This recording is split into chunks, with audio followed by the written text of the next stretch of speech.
Hey, it's Matt here, your Safe Money Advisor, and I want to share with you one of the three ways that you could save your money. Well, really, there are only three ways that you could really save and invest your money.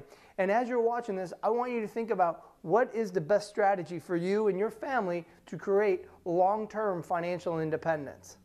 So, the first one is fixed accounts. So what is a fixed account? Maybe your savings account, your checking account, a CD at the bank, a money market. So what are those earning nowadays in interest? Now, a fixed account is really only earning you about 0 to 1% rate of return today. But the great thing about that is that you're not going to lose your money.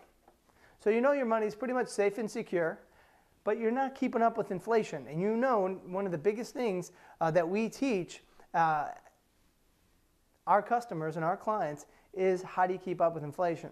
So the other end of the spectrum is going into the market. Here's the problem with the market. Now you can go up, but you can go down and you can lose your money. So I think Wall Street isn't for Main Street.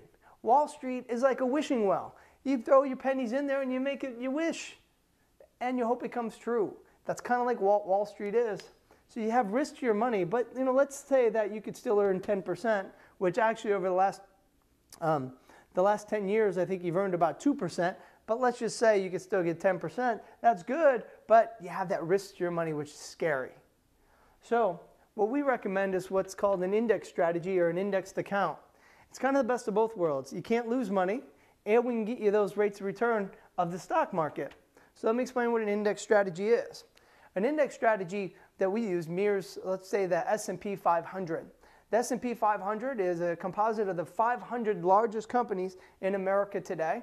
It represents about 70% of the American economy and about 100 different industries. So you're well diversified, if you will. Now here's the thing. It mirrors what the S&P does. So if the S&P goes up 10%, you go up 10%. Here's the great thing. The S&P goes down 10%, you stay flat. So you get all the opportunity of the upside of the S&P without any of the downside. Now there certainly are some caps and things like that. So right now, let's say there's a 12% cap. So if the market S&P goes up 20%, you get 12%. But again, if the market then drops from there, you stay flat. It's a very powerful strategy to save your money where your money's safe and secure. And that's really what it's all about, is keeping your money safe and secure so you could build long-term financial independence.